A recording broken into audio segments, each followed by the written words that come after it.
Olá, seja bem-vindo ao canal Biologia com a Aline Luna. A nossa aula de hoje será sobre vírus.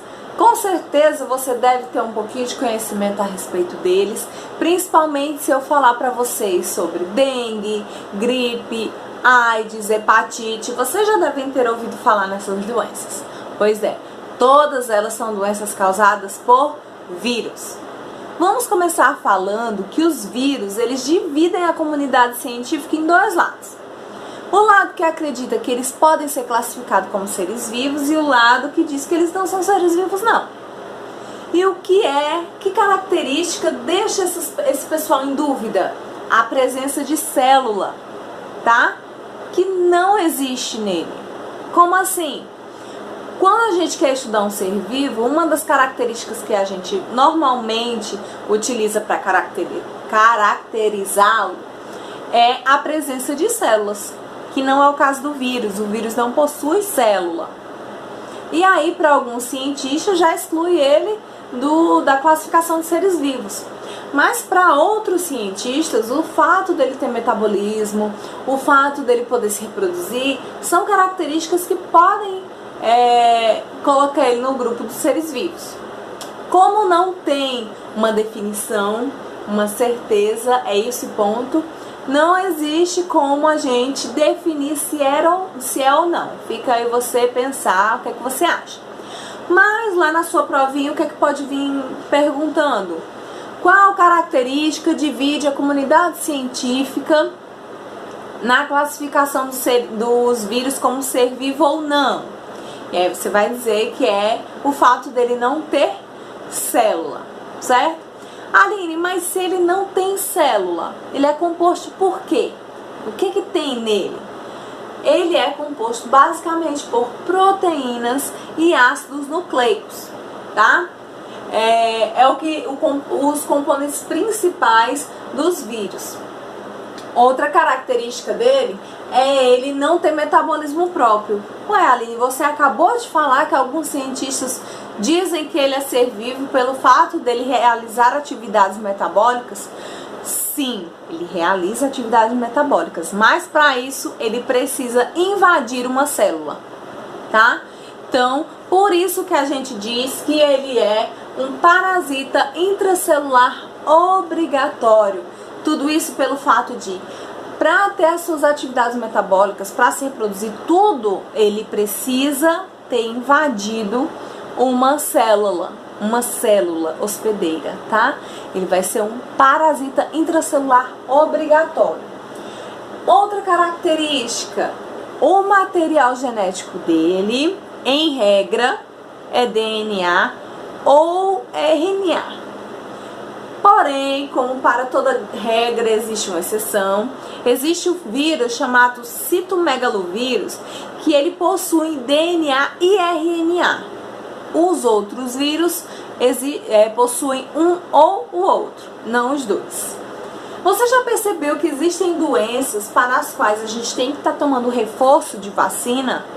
Vacinas diferentes, tem uma campanha periódica de vacinas para essas doenças, como a gripe, por exemplo.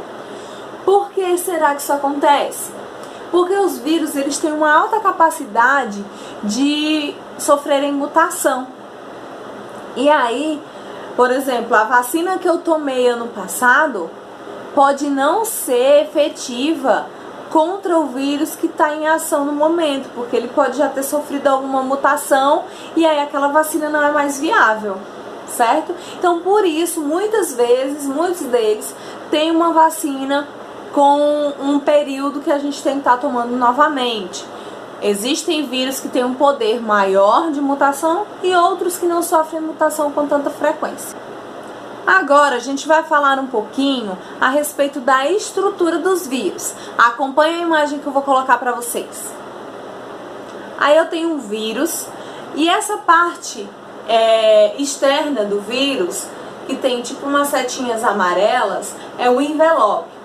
Essas setinhas amarelas estão representando glicoproteínas que estão presentes nesse envelope porque ela tem a função de reconhecimento celular.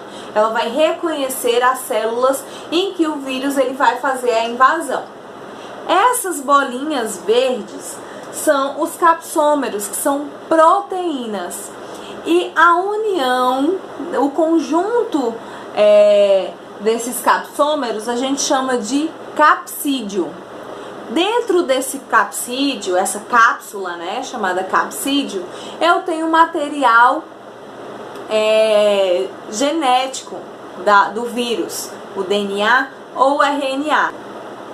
Esse aí é uma representação bem simples do que é o vírus, tá? E agora a gente vai ver quais são as estratégias que os vírus utilizam para invadir as células, já que eles são parasitas intracelulares obrigatórios. Pega a imagem. Existem 3 tipos de invasão celular através do que os vírus fazem. Existe a injeção, a fusão e a endocitose. Qual a diferença delas? Na injeção, a gente está vendo aí um bacteriófago. Aline, o que é um bacteriófago? São vírus que vão invadir células bacterianas. Esse é um tipo de invasão típico dos bacteriófagos, a injeção. O que eles fazem? Eles injetam o material genético na célula hospedeira, no caso na bactéria. Então, a parte externa dele não entra na célula, somente material genético. A fusão, o que acontece com a fusão? O material genético entra na célula e o envelope ele vai se fundir com a membrana da célula que está sendo invadida. Então, não vai ficar nada do lado de fora. Porém, o DNA entra na célula e o envelope ele é fundido à membrana plasmática da célula que está recebendo esse vírus. E a terceira forma de invadir a célula é através da endocitose. Como assim? O envelope viral ele entra por completo na célula e a célula vai formar uma vesícula em que ele vai ter esse vírus e depois vai fazer a liberação do capsídio, do núcleo capsídio, certo? Com o material genético. Então, 3 formas. Libera apenas o DNA dentro da célula. Segunda forma, o envelope ele se funde à membrana plasmática e entra na célula também apenas o núcleo capsídio.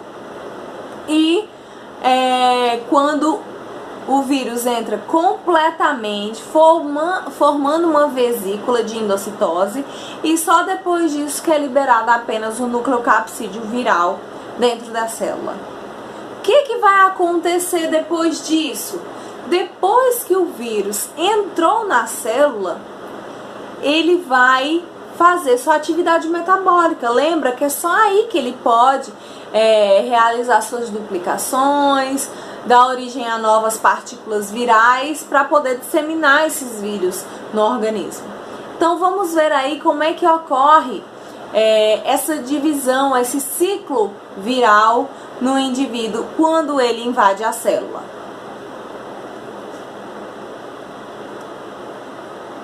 A gente está vendo aí como exemplo um bacteriófago, e aí tem 2 ciclos, o ciclo lítico e o ciclo lisogênico. Qual a diferença entre os dois? Vamos acompanhar os números de cada fase. Primeiro, o que vai acontecer? O bacteriófago se liga na célula e vai liberar um material genético lá dentro. E depois que o material genético está dentro da bactéria, ele pode seguir 2 caminhos diferentes. O primeiro caminho, que é o ciclo lítico, que é um ciclo rápido, ele vai logo realizar suas divisões, formar novos vírus para poder serem liberados da bactéria, certo? É o ciclo lítico o ciclo lítico é o ciclo em que ele já faz logo suas divisões, logo sua reprodução e já vai logo continuar seu serviço de invadir novas células. ciclo lisogênico, ele é um ciclo um pouco mais demorado. Por quê? O que acontece? Quando o material genético entra na bactéria e vai passar pelo ciclo lisogênico, esse material genético vai se ligar ao cromossomo bacteriano. E aí o que vai acontecer? Quando a bactéria for se multiplicar, for se reproduzir, esse material genético com a informação viral vai ser transmitida para todas as bactérias. Então, se essa bactéria que foi contaminada, que foi invadida pelo vírus, se ela se dividir em 1000 novas bactérias, as 1000 novas bactérias vão ter o material viral. E aí, depois das multiplicações das bactérias, o material genético, o vírus, ele vai começar a fazer sua atividade de fato. Então, depois que já tem muitas células bacterianas com DNA viral, ele vai se duplicar, dar origem a novas partículas virais, para só depois liberar as partículas virais para fora da célula. Aline, qual a vantagem disso? Bom, o ciclo lisogênico, ele é um pouco mais demorado, porém, quando o vírus ele for entrar em atividade, ele vai entrar em atividade e vai mandar muito mais vírus do que ele mandaria fazendo esse ciclo lítico mais rápido. Gente, esse foi um resumão, tentei fazer um resumo máximo que eu pude, pra gente não ficar com a aula tão curta. Espero que você tenha gostado. Não esqueça de se inscrever no nosso canal. Divulgue essa aula para quem você achar que também vai se beneficiar com esse conteúdo. Espero vocês nas próximas aulas. Um beijo, tchau, tchau!